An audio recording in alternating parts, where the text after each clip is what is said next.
when my daughter-in-law called me that Tuesday morning I was sitting right here in this very chair, watching the sun come up over the oak trees.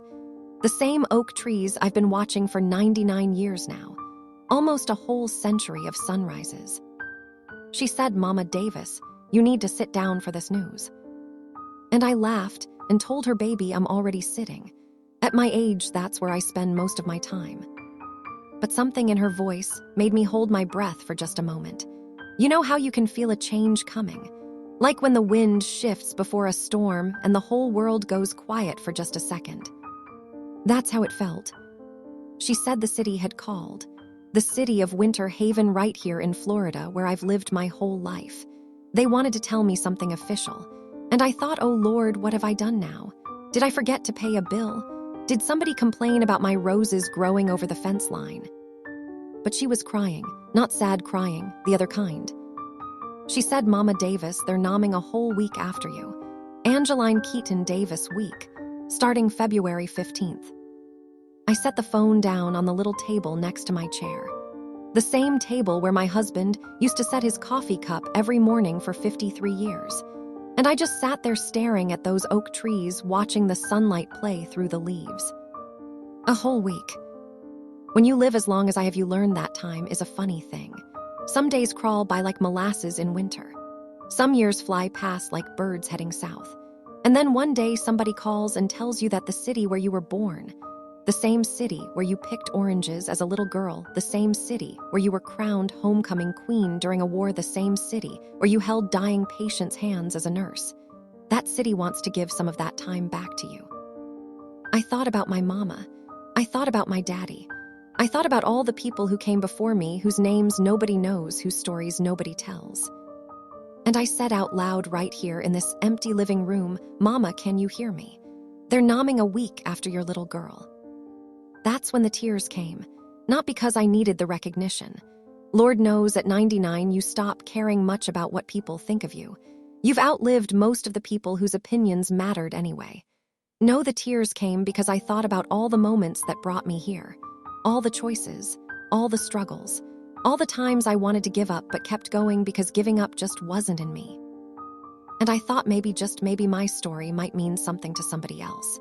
Maybe some young girl somewhere would hear about a 99-year-old woman who got her own week and think if she made it, maybe I can too. So when my daughter-in-law asked if I'd be willing to let people share my story, I said yes. Because the only thing we leave behind in this world is what we give to others. And I have so much to give. Let me take you back now, way back. Back to a time when Florida was still more wilderness than Wonderland. Back to a place called Pugsville. Pugsville wasn't fancy. It wasn't on any map that mattered to people outside of Winter Haven. But to those of us who grew up there, it was everything. It was a whole world contained in a few square miles of sandy roads and wooden houses and people who looked out for each other, because looking out for each other was the only way to survive.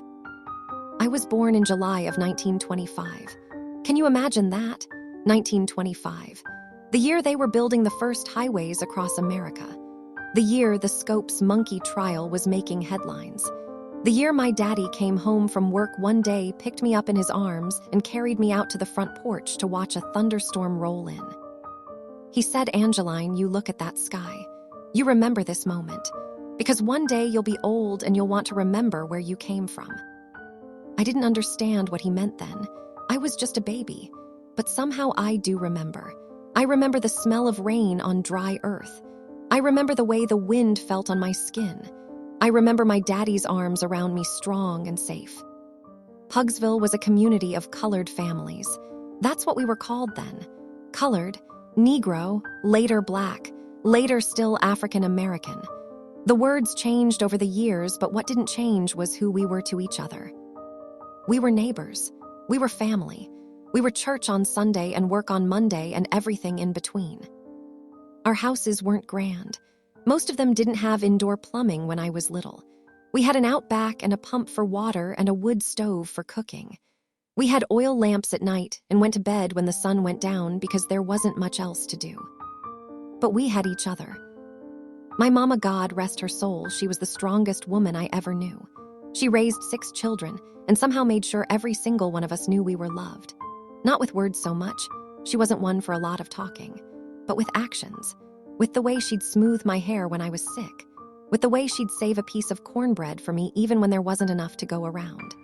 With the way she'd stand in the doorway every evening watching for us to come home from school, making sure we were safe. But before we continue, I want to extend a very specially invitation to you: subscribe the channel and leave a like. This helps me see that you support me and enjoy my stories, and comment down below which city you are watching us from right now. Let's continue. My daddy worked construction. He'd leave before sunup and come back after sundown, his hands rough and calloused, his back tired from a long day of labor. But he never came home without a smile for us. Never came home without asking about our day. Never came home without reminding us that we were somebody, that we mattered, that the world might try to tell us different, but we shouldn't listen. Those lessons stayed with me. They're still with me now, sitting in this chair 90 years later. When I was 5 years old, I started school at Oak Park. It was one room for all the grades, all the children, all the learning. Can you imagine that today? Children running from 6 to 16, all in the same space, all learning from the same teacher. Her name was Miss Hattie. I remember her like it was yesterday. She was a tiny woman, no bigger than a minute, but she commanded that room like a general commanding an army. She had a ruler she'd tap on her desk when she wanted our attention, and she didn't need to raise her voice, because when Miss Hattie tapped that ruler, you paid attention. She taught us reading and writing and arithmetic, but she also taught us something else. She taught us that we could be anything, that the color of our skin didn't determine the content of our character, that education was the key that would unlock every door they tried to close in our faces. She used to say, they can take a lot of things from you. They can take your money, they can take your home, they can even take your freedom if you let them, but they cannot take what's up here. And she'd tap her temple with that same ruler. Once you learn something, it's yours forever. Nobody can steal knowledge. Nobody can rob you of understanding. So fill your heads, children. Fill them up every single day. I took those words to heart. I still have them in my heart today. Oak Park School wasn't much to look at. It was wooden and worn and probably wouldn't pass any kind of inspection by today's standards. But to me, it was a palace. Because inside those walls, I discovered that I loved to learn. I loved the way words fit together to make sentences. I loved the way numbers added up to answers. I loved the way history told the story of where we came from and where we might be going. I was a quiet child, still am really. Even now people think I'm reserved until they get to know me. But inside that quiet head, a whole world was turning. I was watching. I was listening. I was storing up knowledge like a squirrel stores nuts for winter. And little did I know, I'd need every bit of that storage in the years to come. Now we come to a part of my story that still makes me smile, even after all these years, even after everything.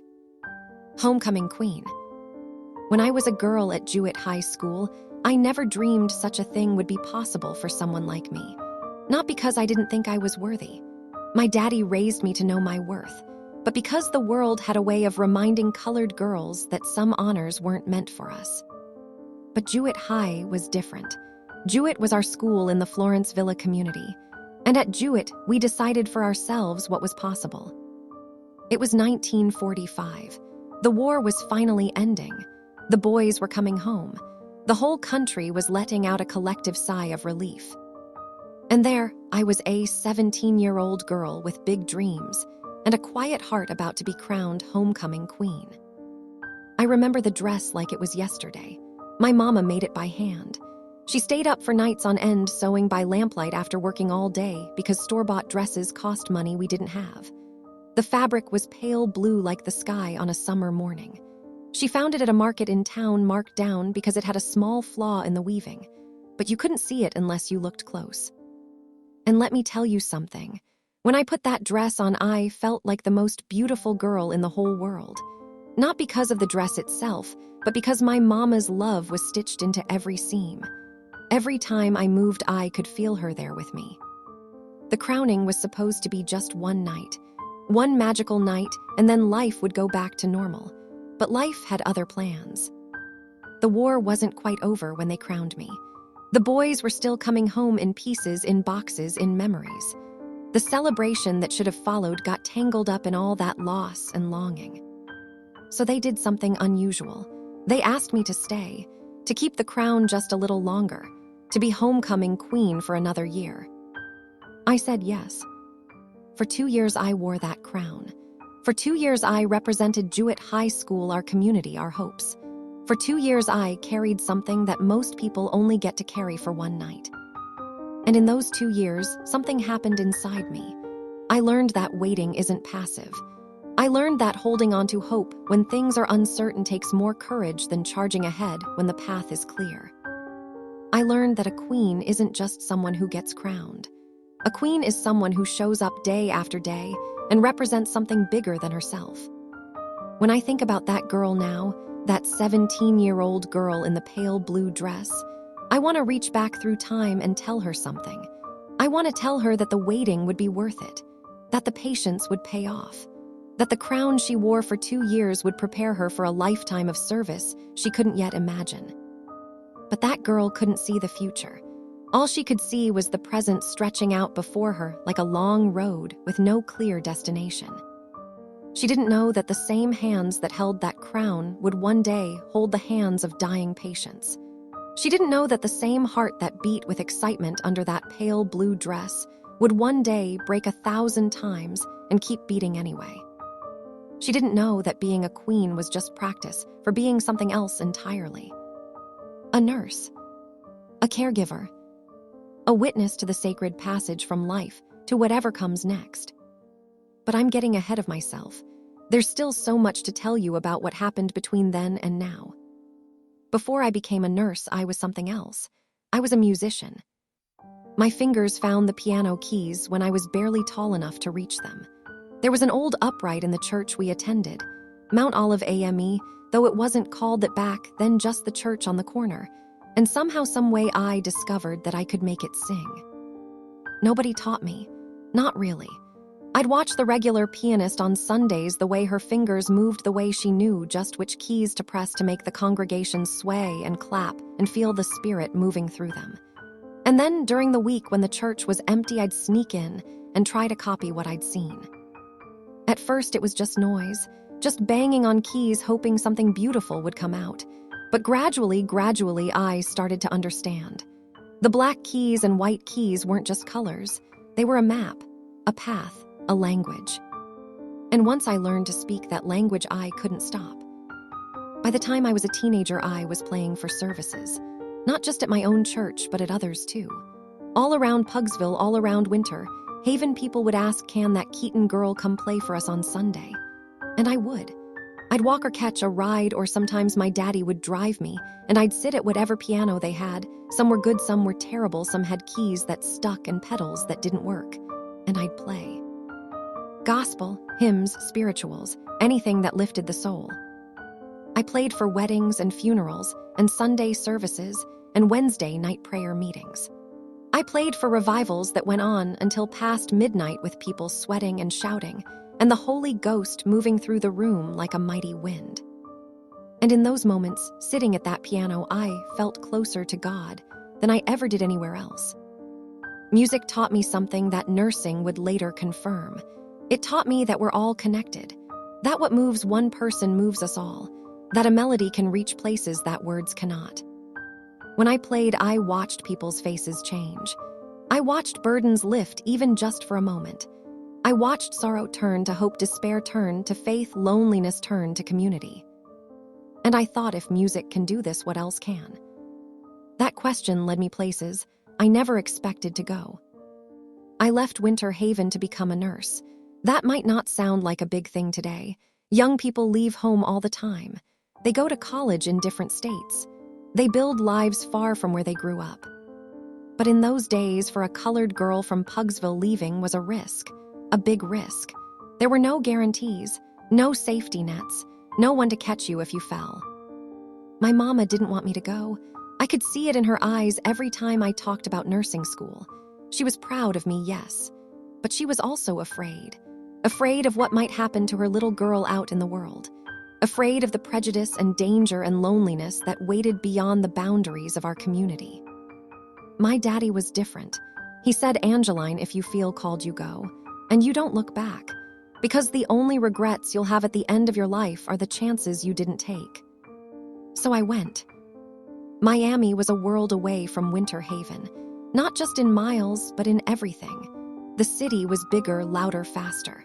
The nursing program was harder than anything I'd ever done. And I was one of only a handful of colored students in the entire school.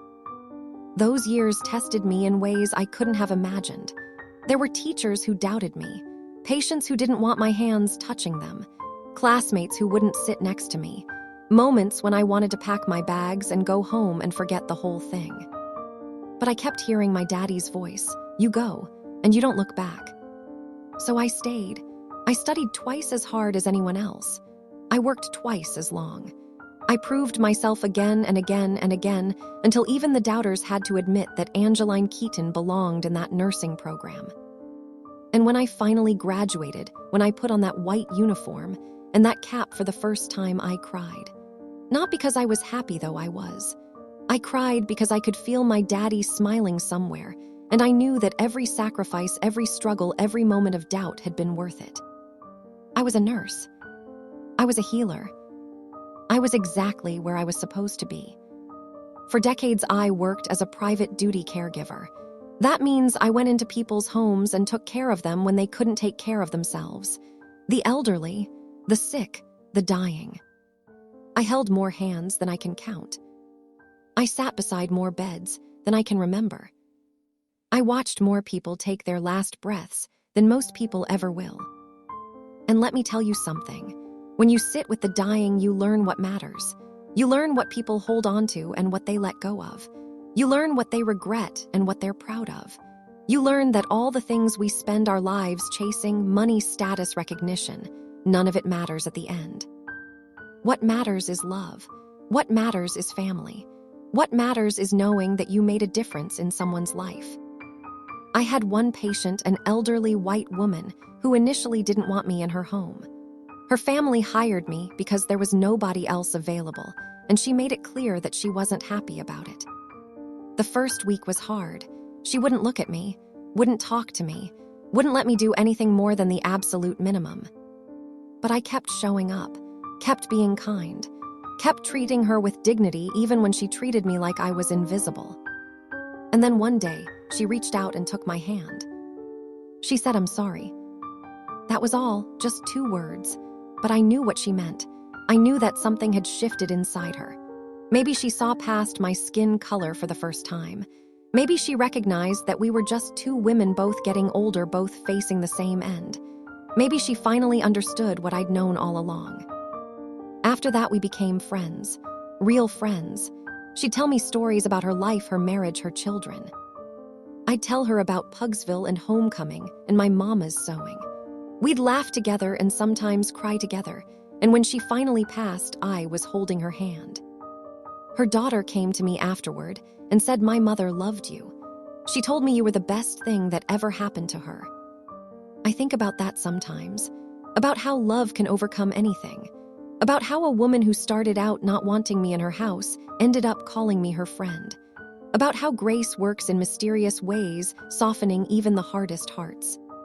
People ask me sometimes, "Mrs. Davis, how did you do it all? Nursing, volunteering, community work, family. How did you find the time and energy?" And I tell them the truth. I didn't do it all at once. I did it moment by moment, day by day, year by year. I did it because the work needed doing and I was there to do it. After I came back to Winter Haven, I got involved in everything. The NAACP because somebody had to keep fighting for justice. The Voters League because the vote is sacred and too many people died for us to have it. The Polk County Citizen Review Committee because government works better when regular people pay attention. I worked with the schools because children are our future. I worked with the Boys and Girls Club because young people need somewhere safe to go. I worked with the Youth Football League because sports teach discipline and teamwork. I worked with Pride of Polk County because community matters.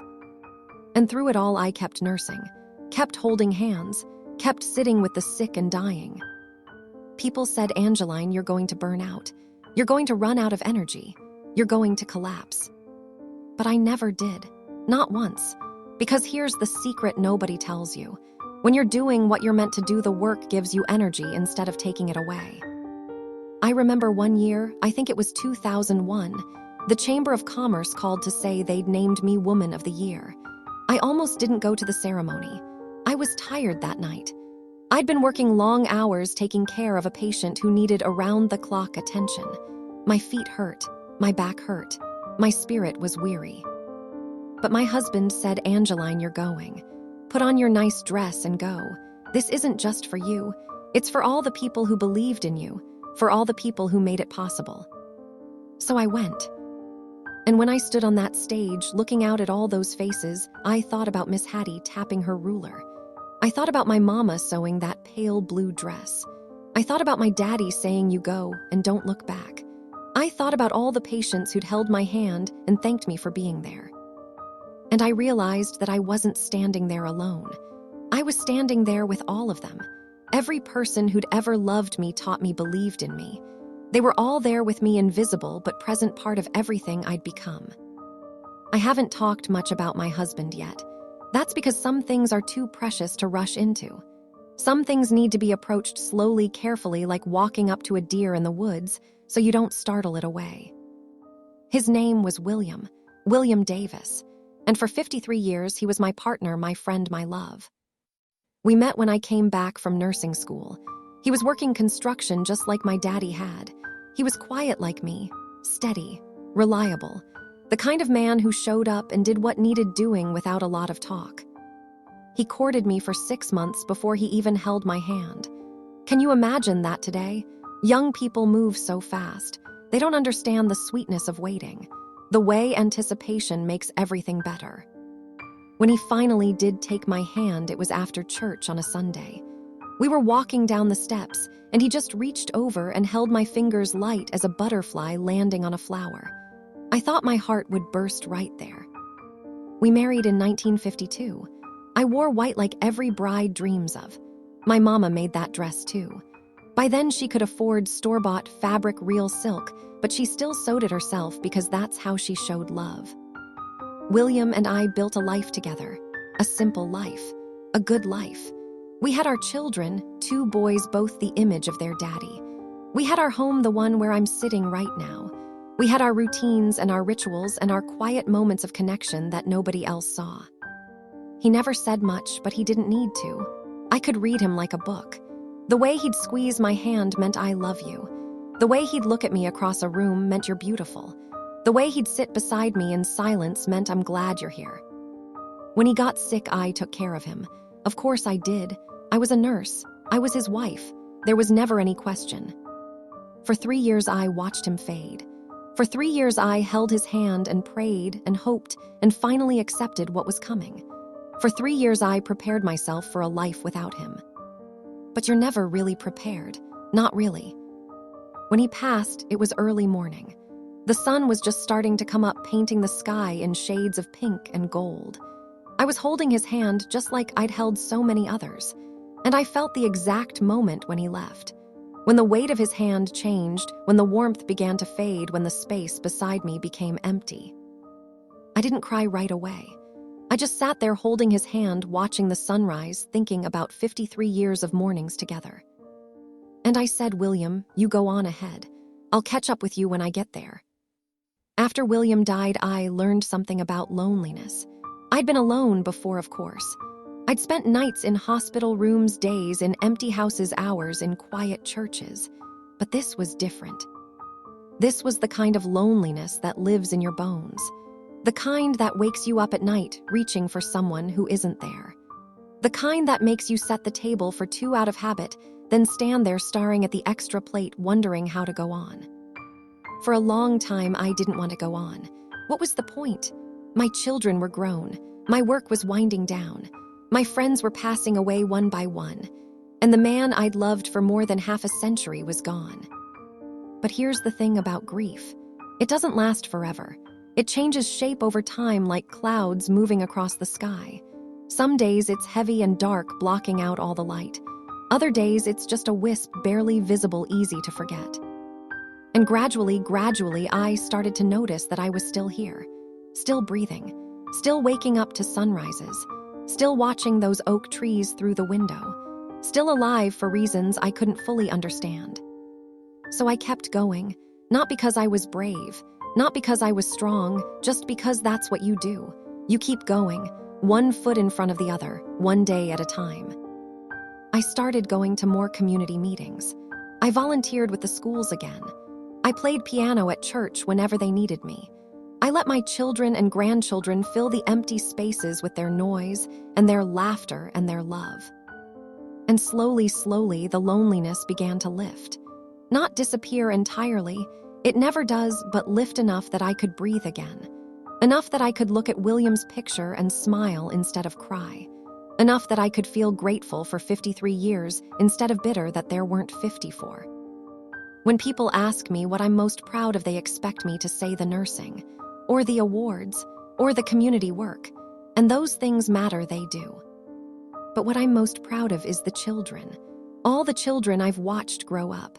All the young people I've mentored over the years. All the lives I've touched in small ways that might add up to something big someday.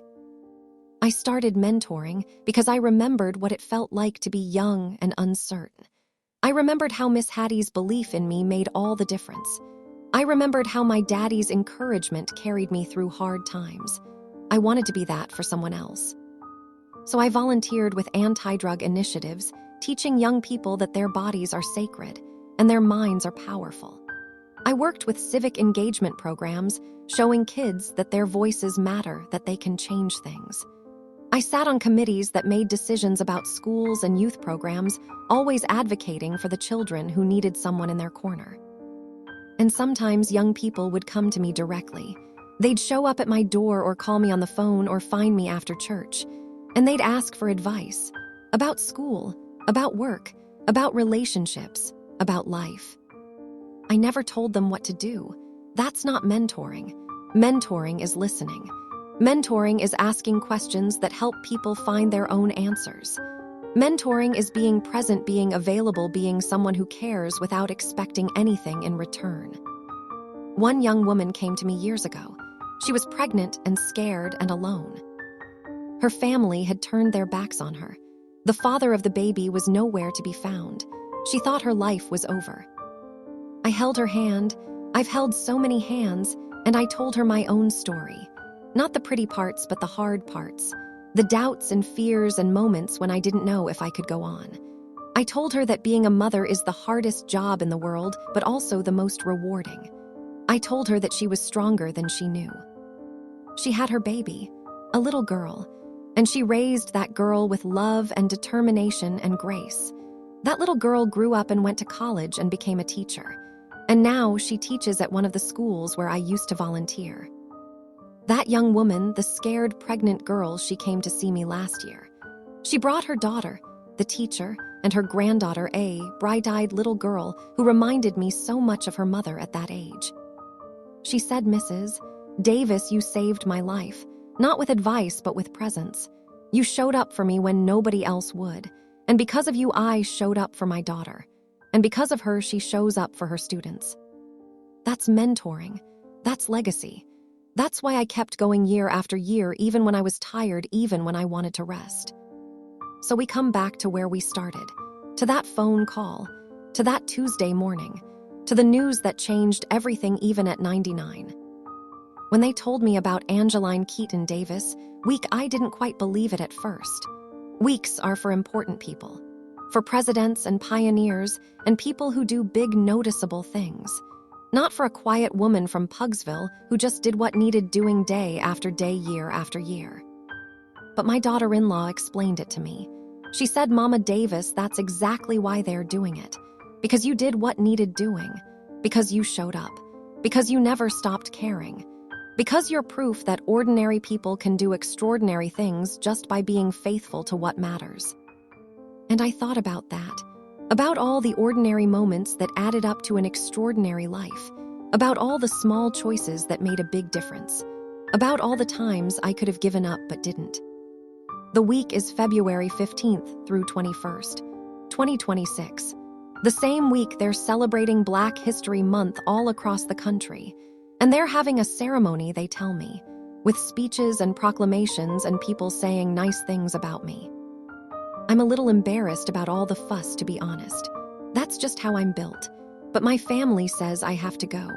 They say I have to accept this honor not just for myself, but for all the people who came before me, for all the people who never got their own week, for all the unsung heroes whose names nobody knows. So I'll go. I'll put on a nice dress, not pale blue this time, but something appropriate. I'll sit on the stage and listen to the speeches. I'll smile and wave and try not to cry too much. And underneath it all, I'll be thinking about my mama and my daddy, about William, about Miss Hattie, about all the hands I've held and all the lives I've touched, about the girl in the pale blue dress who never dreamed she'd get her own week. You know what I'll be thinking most of all? I'll be thinking about a line my daddy used to say. He'd say, Angeline, the best way to find yourself is to lose yourself in service to others. And he was right. I spent my whole life losing myself in service, to patients, to family, to community, to children. And in losing myself, I found exactly who I was meant to be. Not a queen, though I wore a crown. Not a hero, though they're nomming a week after me. Just Angeline, just someone who showed up, just someone who cared. And if that's enough for them to name a week after me, maybe it's enough for all of us. Maybe showing up and caring is the whole point. Maybe that's what we're here for. I'm 99 years old. I've seen a lot. I've lost a lot. I've loved a lot. And if I've learned anything in all these years, it's this. Life is not about the big moments. It's not about the crowns or the awards or the weeks named after you. Those things are nice, they are, but they're not what matters.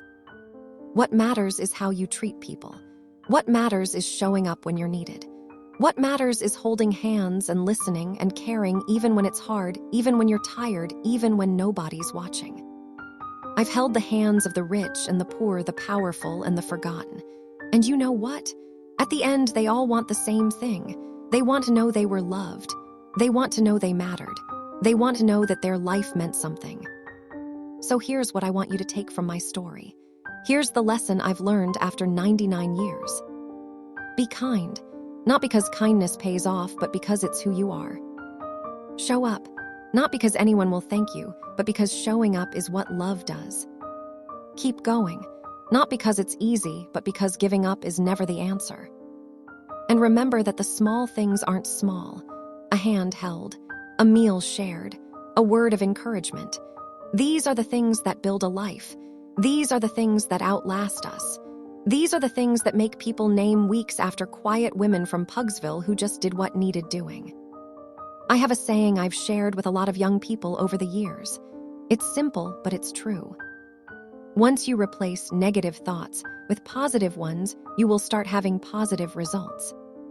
I believe that with all my heart. I've lived it. I've seen it work. I've watched it transform lives. It's morning now. A new day. The sun is coming up over those oak trees just like it has every morning for 99 years. I'm still sitting in this chair, still watching, still grateful. In a few days, they'll have their ceremony. They'll read their proclamations. They'll say their speeches. And I'll sit there and think about all the mornings that brought me to this one. The mornings in Pugsville, waking up to the smell of biscuits baking. The mornings at Jewett, walking to school with my friends. The mornings in Miami, studying by lamplight before clinicals. The mornings in patients' homes, arriving early to start the day. The mornings with William coffee and conversation and quiet companionship. The mornings alone learning to be with myself. And now this morning, this beautiful morning with a whole week ahead that bears my name. I don't know how many more mornings I have. At 99, you learn to take them one at a time. But I know this. However many there are, I'll be grateful for every single one. I'll watch the sun come up. I'll look at the oak trees. I'll remember all the people I've loved. And I'll keep showing up for as long as I can. Because that's what you do. That's what we all do. We show up for each other. We hold hands. We care. We love. And sometimes, if we're lucky, they name a week after us. But even if they don't, even if nobody ever knows our names, even if we never get a ceremony or a proclamation, it still matters. It all matters. Every kindness, every moment of showing up, every hand held in the dark. So here's to the sunrises, here's to the oak trees, here's to Pugsville and Jewett High and all the places that made me who I am. Here's to William waiting for me somewhere beyond the sunrise. And here's to you listening to my story. May you find your own way to show up. May you hold someone's hand when they need it. May you replace negative thoughts with positive ones and start having positive results. That's my wish for you. That's my prayer. From a 99-year-old woman who got her own week, but who learned long ago that the real reward was never the recognition. It was the living. It was always the living.